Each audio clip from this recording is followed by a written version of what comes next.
Hey there folks, this is Greenyxi, welcoming you right back to Let's Play Higurashi. This is episode 125? I'll get it. In last episode we started chapter 7, and there was a very short Watanagashi festival part in this arc, as if it wasn't really that important. But, you know, Miyo and... oh dear god, my head is completely gone, I've got a bit of a cold.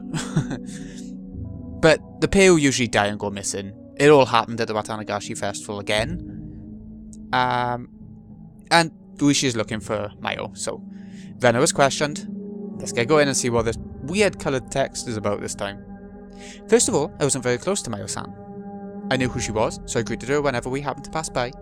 But that was about it. I never really talked to her except for the one time. Just meant to be Rena, but with a different colour pink text, like salmon-y. And that time was only recently.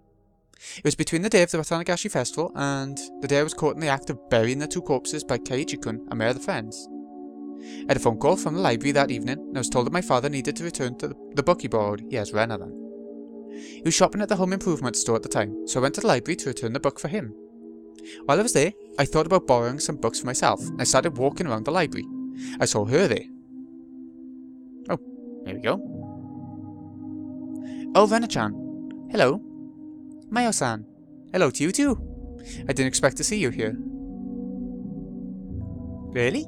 I was going to say the same thing. I always spend time here and I've never seen you. He. She smiled in the very attractive and charming way that only mature women can do.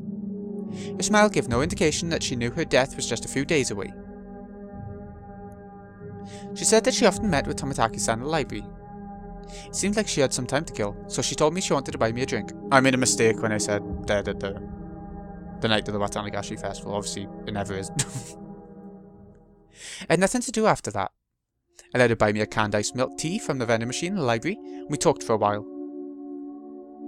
Once I came to think about it, it was a little ironic. She mostly talked about the series of mysterious deaths in Hinamazawa. She had no idea that she was going to be the victim of its 5th year. The series of mysterious deaths? You've heard about it at least once, haven't you? 4 years ago, the manager of the dam construction site was murdered. 3 years ago, the Hojo couple died. 2 years ago, the Furude couple died. Last year was Satoko-chan's aunt. The series of mysterious deaths have been going on for 4 years now. And in a few days, it'll be the 5th. I've heard about it, but you don't know for sure that somebody will die this year. I do. Someone will die in a few days for sure. It's that old saying, everything that happens twice will happen a 3rd time. So isn't it also true that what happens 4 times will happen a 5th? Miyo-san was convinced that the 5th mysterious death was going to happen, but she didn't know she was going to be the 5th victim. That's ironic, and also really creepy. But there was always something creepy about her. So maybe she knew that she was going to be killed in a few days, but still managed to make that mysterious smile. The series of mysterious deaths in Hinamazawa. Of course, I know about it. I've lived here for more than a year. Every year on the day of the Watanagashi festival, one traitor to the village dies mysteriously. It's been that way since the dam conflict. Each case was solved individually, but mysterious incidents still happen every year. Makes me wonder if there's some kind of will to all this. The creepiness and incomprehensibility of it all gave rise to the name The Curse of Oyashiro-sama, which fit perfectly. Despite this, I always thought the Curse of Oyashiro-sama was just a series of coincidences. My reason for that is because I strongly believe that Satoshi-kun was the one who murdered his aunt on the 4th year. Well, yeah. I don't have any evidence, but I just know it. I know that Satoshi-kun was in a serious predicament last year, that he had nowhere to turn.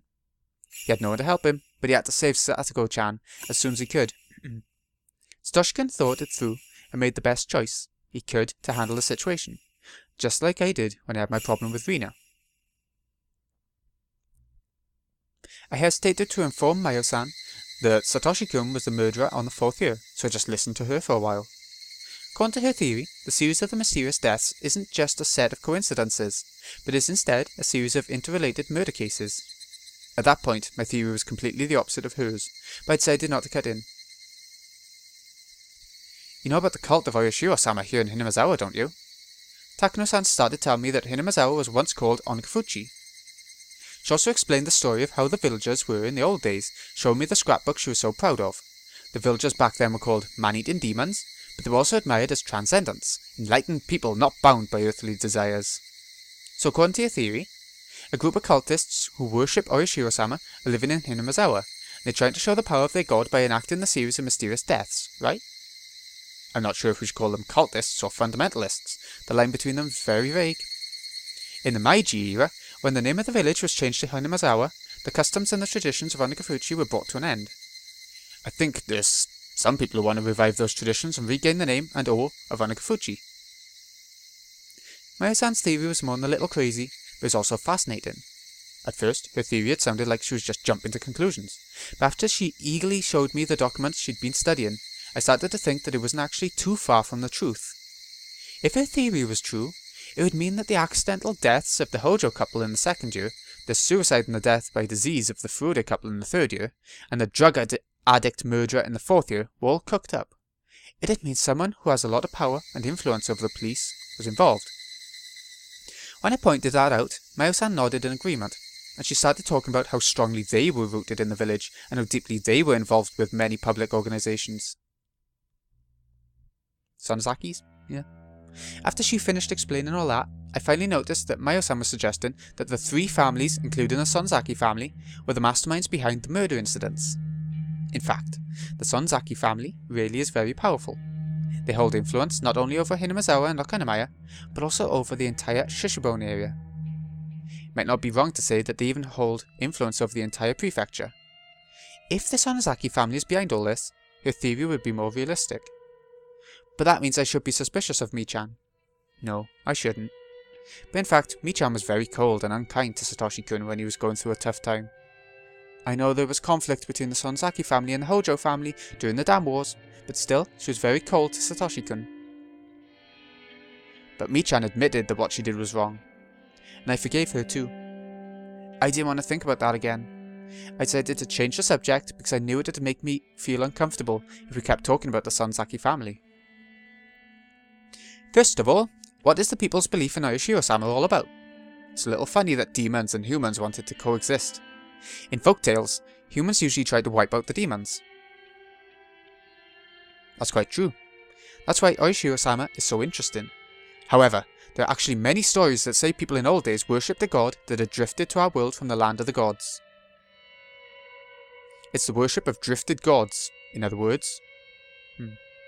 There are a number of myths all over the world about people worshipping a god who came from beyond the sea or from up a river.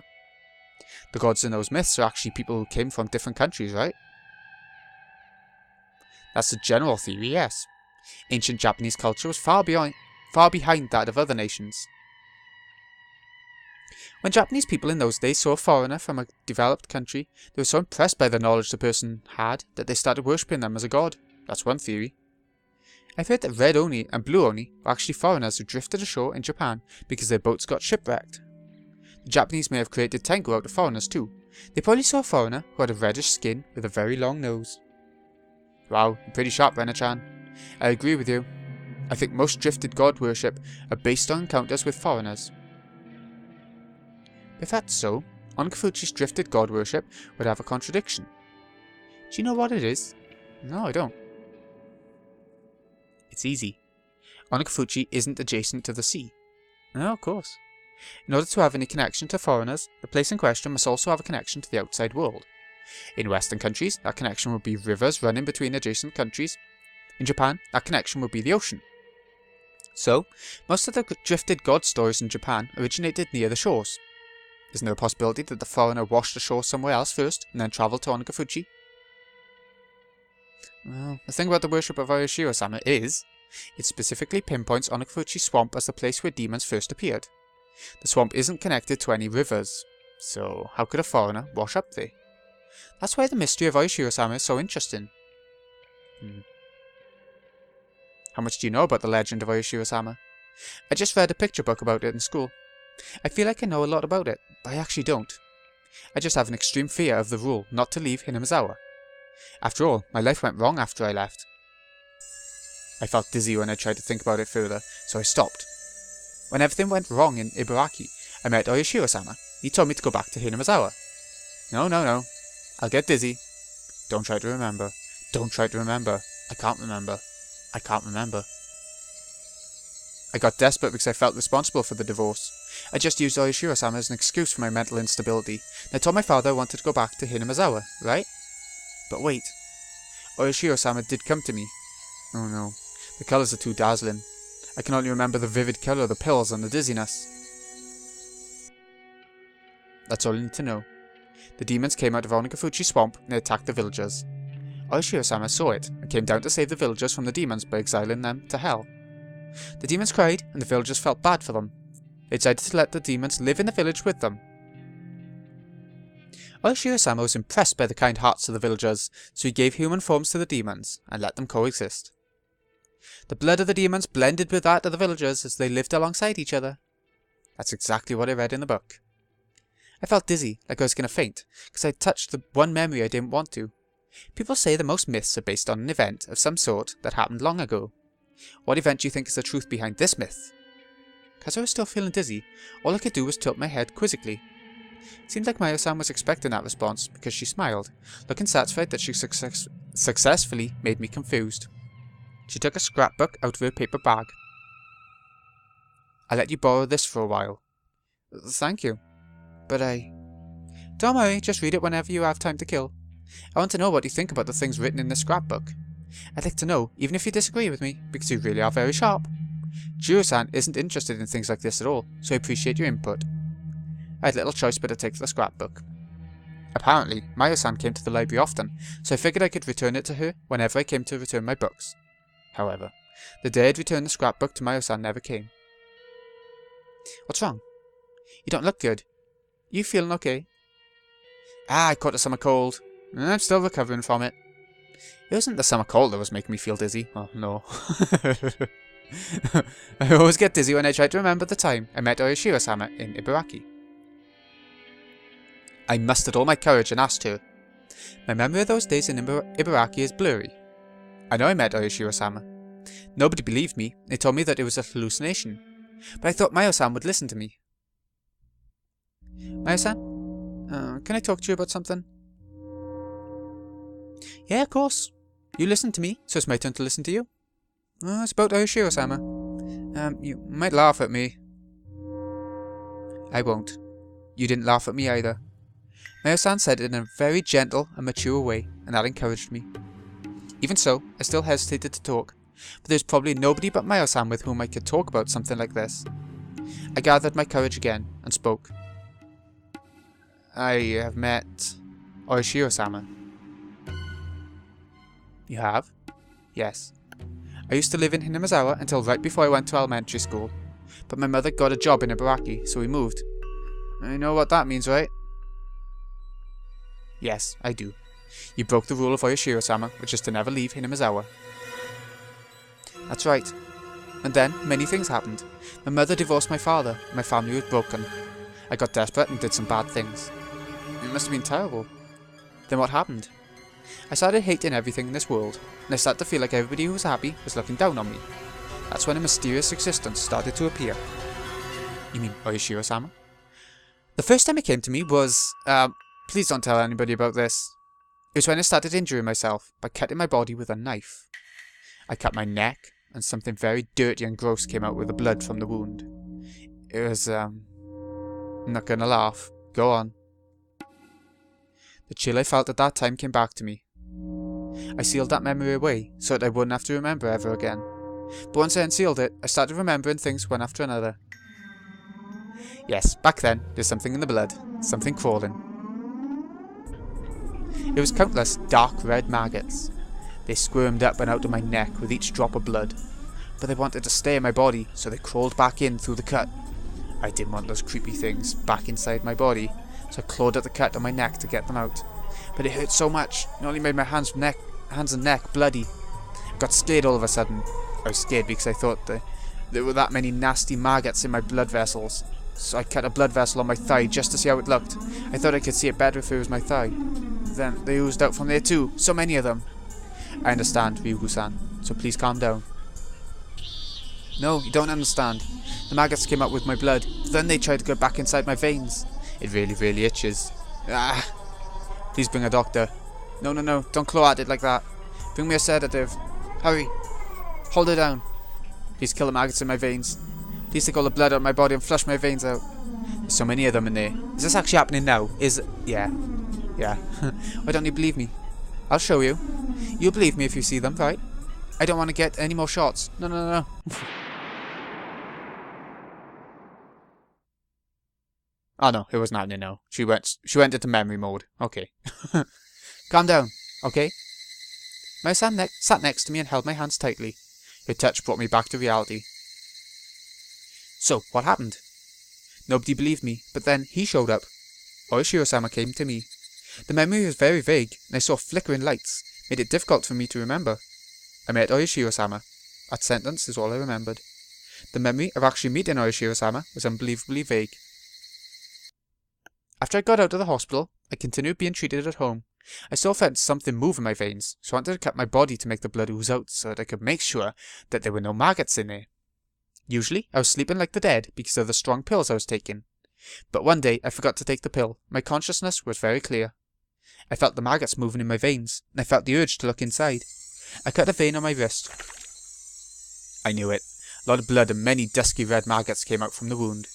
I wanted to wash them off before they crawled back inside me, so I put my wrist under running water in the bathroom sink and I tried to open the vein. Okay. Water, blood and maggots ran down into the drain.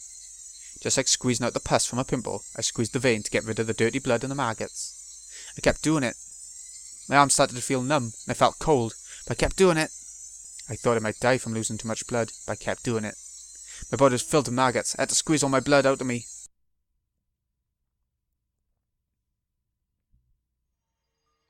And then a very bright light shone upon me. It was a very bizarre sensation. I had never experienced anything like it in my life. All of a sudden, the dark bathroom was filled with a bright light. It was very bright but gentle. It wasn't like the light from the merciless fluorescent bulb. It was very warm and gentle. That was Oishiro-sama. Oishiro-sama was looking at me with gentleness and sadness in his eyes. As he touched my wound, the maggots started melting and disappeared in front of my eyes. That wasn't all. All the maggots that were moving throughout all my veins disappeared too. Oishiro-sama taught me. These maggots were the curse. People of the demon's blood can't live outside of Hinamazawa. It's the rule. Unfortunately, you've been cursed. It's very sad, and I feel sorry for you. There's only one way to save you. That's what he said. What should I do? The answer was very simple. All I needed to do was go back to Hinamazawa. I unconsciously knew that before I heard it from Oishiro-sama. People who were born in Hinamazawa must never leave. But I broke Oishiro-sama's rules and I left Hinamazawa. That's why my family was broken and I lost my mind. If I hadn't left Hinamazawa, nothing would have gone wrong. And so I had to go back. Oishiro-sama also told me this. He could make the maggots, the embodiment of the curse, disappear, but only temporarily because I lived far from Hinamazawa. After a while, the power of Oishiro-sama would fade away and the curse would start eating my body again. If that happened, the maggots would take over my body and I would go insane and die. I must go back to Hinamazawa before his power to hold down the curse faded away. That's what Oishiro-sama told me. He did. I heard him tell me that. I should have gone back to Hinamazawa earlier. That's why Oishiro-sama came to me to put his curse on me. But he gave me a chance. He gave me a chance to pay for my sin of leaving Hinamazawa. Dad, listen. Oishiro-sama is going to help us. Let's go back to Hinamazawa. Hinamazawa is the place where we must live. If we don't, not only me, but you might be cursed too. Let's go back to Hinamazawa. That's the only place where we can live. We need to hurry. We need to hurry, or Oishiro-sama's power will fade away. My body will be eaten by maggots. Oh no. Oishiro-sama's following me. He's telling me to hurry. He follows me everywhere and keeps telling me to hurry. Remember with Keiichi with the footsteps behind him? Well, not just him, I don't think. He keeps apologizing to me for putting his curse on me. He follows me everywhere and keeps apologizing. I'm telling you the truth. I am. Why can't anybody see it? Why can't they see the maggots or Oishiro-sama? Everybody's trying to fool me. I know they can see them too. No, no, please stop. I don't want to get another shot. Ah! Oh, I'm starting to see such a dark side to Rena's past. Yeah. Are you okay? I was breathing hard. Miyo-san was holding my shoulders. I could feel that the terrible memory I'd been trying to forget was awakening. The doctors told me that the memory was just a delusion. They told me that since I blamed myself for the divorce, I unconsciously had a desire to blame someone else for it, and I unconsciously connected the desire to the folktale of Oyashiro-sama that I read when I was little. I got drug treatment, received counselling, and waited. I gradually got better, and that proved the things I saw were just a hallucination. The doctors asked my father to consider moving to Hinamazawa if possible. Fortunately, he wanted to change his living environment to heal his pain from the divorce as well. And that's how they came back. So we came back to Hinamazawa. After we came back to Hinamazawa, I felt it. I felt it in my bones that this was the place we should live. And I also felt Oyashiro-sama's blessing. I definitely felt it. I felt the curse of Oyashiro-sama starting to break. I was free. After I moved here, I went to the clinic in Gogura for a while. The doctor gave me the same poisonous looking pills, and I kept taking them for a while. The terrible memory gradually became unclear. Whenever I tried to remember it, I could only remember the strong side effect of the pills, and it made me dizzy. That's how I regained my peace. We've seen this going on, haven't we? Her getting dizzy from memories. And then I changed my name, Rena. The reason was because my name reminded me of those bad memories. I didn't want to have anything icky in my life anymore. That's why I came up with the idea of taking icky things out. After I took the I out of icky from my name, Rena, there were only Re and Na left. That's how Rena was born. Get rid of the icky. I liked that. When I was introduced to my classmates, I told them to call me Rena. Since then, that'll be my name. I'm living my new life as Rena. I cut away all the sad things that happened when I was Rena. My father still calls me Rena, but I don't feel bad as long as it was just my father and my relatives. But then, Rena came into my life one day, and she called me Rena. Because she called me Rena, those coloured lights started flickering again. I should stop. I should forget about it. The lights were still flickering. I'm sorry. Was I panicking that badly? You were muttering to yourself. I'm glad you calmed down. Judging by Miyo-san's reaction, I wasn't panicking as badly as I thought I was. But I probably had those panicked hallucinations several times. If I started screaming and yelling like I once did, they'd take me away to a hospital again for sure. I'm certain I met Oyashiro-sama. I saw the Maggots. It's hard to believe, right? Miyo-san smiled, looking a little confused. I couldn't blame her. I didn't expect her to believe it. I'm sure it was just a strange memory I created for myself in my hallucinations. I can't believe I can't trust myself. That's the worst feeling of all. Rena-chan, first of all, you don't have to worry about anything. Yes. I'm talking about the curse you're afraid of, and the maggots that you saw in your blood. According to what Oyashiro-sama said, you're free from them as long as you stay in Hinamazawa, right? Yes, that's what he said. Then you don't have to be scared. You don't have to worry about anything. You're in Hinamazawa right now. Well, this library is in Okunamaya, but it's very close to Hinamazawa. I'm sure it's okay with Oyashiro-sama. You don't feel anything moving in your veins right now, do you? No, I don't. So, there's nothing to worry about. You're following Oyashiro-sama's rules. There's nothing you should be scared of. Is there? Right? No. No. I didn't know until then that she was such a warm-hearted person. I met many doctors and talked to them about this, but they always ignored me and didn't really listen. All they did was give me a shot of the drug I hated. On the other hand, Miyo-san didn't deny my story or the existence of Oyashiro-sama. The people in this village whispered behind her back that she's a little crazy. But she was actually a very kind person. I thought, it could be crazy and kind. It's not exclusive, is it? Rena-chan, I believe everything you just told me. Thank you so much. You're the first one to ever say that to me. So are you. You're the first one who didn't laugh at me and listen to me so seriously. I think we can be good friends. Miyo-san smiled, touching my head with hers.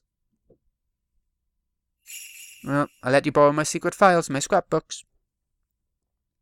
These are top secret. I didn't want to show these to anybody, but you're special. I think I can trust you. I know you'll take them seriously. She took a few scrapbooks out of her paper bag and handed them to me. Let me know what you think after you read them. There might be something in them that only you can understand. Miyo-san was acting mysteriously. She smiled mischievously, put her index finger on her lips as a sign to keep it a secret. Don't tell anybody about these scrapbooks, or that I'm studying this, okay? You're keeping this a secret? Okay, I got it. If they find out that I've been studying this, they might get rid of me. She laughed after she said that. They might erase her. That's what she said. And she went missing. She left me her scrapbooks. But that's not all there is to it. It's the way Tomitaki-san died. Oishi-san said he committed suicide because of a state of excitation caused by using some kind of drug. But I know what really happened. I didn't tell Oishi-san about it. I don't think he'd have believed me even if I told him. Without a doubt, Tomitaki-san died trying to get rid of the Maggots. It was nothing other than the curse of Oishiro-sama. To never leave Hinamizawa isn't the only rule of Oishiro-sama. There were more. He might have broken one of them without knowing it. Oishi-san told me. Tomitaki-san was taking pictures with his camera flash on during the sacred ritual dance, and some people get mad at him for it. Did Oishiro-sama put his curse on Tomitaki because he violated the secret ritual dance sacred? It might be for another reason. Anyway, he died from the curse of Oishiro-sama, without a doubt. Did that mean Oishiro-sama put his curse on Miyo-san too? Investigating the gods is the same as getting close to the gods. It's disrespecting them. But Miyo-san told me that they might get rid of her if they found out about her investigation. By they, she meant humans. Plus, according to her theory, the three families are in a conspiracy to revive the faith of Oishiro-sama. But I can tell by the way Tomitaki-san died, there was the act of the curse. I'm certain about that because I experienced the curse myself. And at first glance, that seemed incompatible with those conspiracy theories about human beings. I remember that Uishi-san told me something about some kind of drug that can make a person commit suicide. So do the three families have a secret drug that can cause the curse of Oishiro-sama? That's impossible. Plus, I didn't get any shots for a suspicious drug like that. I had a normal life in Ibaraki. I wasn't involved with the Sonzaki family or the Kimiyoshi family. Uishi-san asked me a favour. He asked me to tell him secretly if I saw or heard anything suspicious. It could be about Mi-chan, Mika-chan, anybody in the village. Miyo-san believed my story about Oishiro-sama. Now she's gone. Tomitaki-san died by doing the same thing I did. Oh, no. I don't want to get involved with the curse of Oishiro-sama. Is this a conspiracy of a group of fanatical cult members, or is it the curse of Oishiro-sama? Is everything just a set of coincidences? Or maybe it's a mixture of a conspiracy and the curse? Hold on a sec. Okay, I'm back. I don't know. Is it the work of humans, or the curse, or coincidence? Oh no, even the light of the sunset was making me feel dizzy. When did the sunlight in Hinamizawa get so mean? Miyo-san told me to keep her investigation secret. I have her top secret scrapbooks. They might hold the truth about everything. When I realised that, I got scared all of a sudden. I might end up the same way as Miyo-san, because I have her scrapbooks. If it's a conspiracy, I'll be erased. If it's a curse, I'll be cursed. I should burn the scrapbooks, that's the safest thing to do. But Miyo-san believed my story. Miyo-san listened to me without laughing. It'd feel wrong to burn them without taking a look. If it's a conspiracy, I have to expose it. If it's a curse, I have to break it. I shouldn't run away. I should fight. That's right, I decided to fight to seize my happiness. I shouldn't give in to misfortunes. I have to fight. I'm going to get rid of all the things that are trying to ruin my peaceful life. I'm going to read her scrapbooks when I get home. I started walking faster. Ah, there we have it. So the big thing, we found out a lot about Rena's past, even more about the darker side of it, I guess. And we found out, well, we had a bit of chat between Rena and Miyo. Sorry if you can hear that in the background. There's a bath running and people talking. Anyway, icky things. Oh, the maggots. Okay, let's check out the tips before we finish off. Lunch takeout list. Attention, Kuroda Mental Clinic. Hello. To get straight to the point, we can assume that this is an acute case of post-traumatic stress disorder. Okay, this is going to be about Rena, probably, right? The patient is subject to tremendous stress because of her parents' sudden divorce, and being forced to choose to live with either her mother or father. Furthermore, the patient firmly believes that she was responsible for her parents' divorce, further drives her to self-mutilation. Patient's largest shock stems from a sense of betrayal of her own household, which she believed was an absolute safe haven. Henceforth, there's a high possibility that the patient will resort to psychological defense measures to protect her family. For example, she might feel high disdain for any person of the opposite sex who approaches her father. She might feel uncomfortable about having other people in her home. She may also display eccentric behaviour in order to keep people away from it. As an example of the latter, there are reported cases of patients unconsciously bringing home garbage. Cute things. It's highly important that the patient remains in close communication with her father. By deepening that communication between the two of them, it'll strengthen their family bond and loosen up her anxiety. Since the patient only shows signs of an acute syndrome in this case, there's a very good chance that she'll recover within 3 months with her father's support and proper medication. However, it's common for a patient who seems to have recovered to have a sudden recurrence, a flashback, even after 10 years. Her father is still fairly young, and there's still a chance that he could remarry. However, seeing an unfamiliar member of the opposite sex through remarriage could trigger a flashback in the patient, which may lead to avoidance behavior or hyper-awareness. Please explain this part thoroughly to the father in order for him to understand the recovery process. Should the father decide to remarry, it's recommended that he should hold off in telling the patient until she reaches the age where she's capable of living independently. Also, the cause of the patient's psychosomatic self-mutilating behavior, delusional parasitosis, seems to be its own culture-bound syndrome. The patient blindly believes that leaving her home village will cause a curse, that this curse was the cause of her parents' divorce. We believe this is a subconscious defensive mechanism to reduce her mental trauma by shifting the blame from herself to her village's curse. According to the patient's statement, the culture of her home village is extremely strict and exclusive. The patient believes that there's no way to be saved from the curse other than by going back to the village, as the curse will continue as long as she lives in her current environment. Through this, we see an inclination of schizophrenia. I believe the chances are high that the patient will continue to alter their perceived reality. Schizophrenia, a case where patients' personalities are reduced, causing altered perceptions of reality and delusions. Her delusion about the maggots dwelling in her blood is a perfect example. It's also the cause of her psychosomatic self-mutilating behavior. When a delusion involves psychosomatic self-mutilating behavior, it's extremely dangerous. I highly recommend for her father to move back to the village if he's financially capable. Allowing her to live with relatives in the village might also work. If such a strong belief can induce symptoms such as self-mutilation, then there might be other cases similar to this one. Perhaps prior medical files that document similar culture-bound syndromes may be available at a large medical institution in a local area. It'll then be possible to provide better and more accurate mental care for the patient by obtaining these case files. This B5 size letter was with a bunch of memos. Following was on the backside of the letter. 1 Jukadon, 3 Shanghai style, Gomoku Yakisoba, 1 God, a takeaway thing. Yeah, okay. So, that's exactly what she's going through even now, I think. I think it is going back and, 10 years later. Could be 10 years later, I said in it, so. Okay, this has been Greeny XI. Hope you've enjoyed. Thank you so much for watching. I'll see you again in a bit when we go for Chapter 8. And we see how Rena, well, how it picks up with Rena, I guess. Probably. Thanks again for watching, folks. See you again in a bit.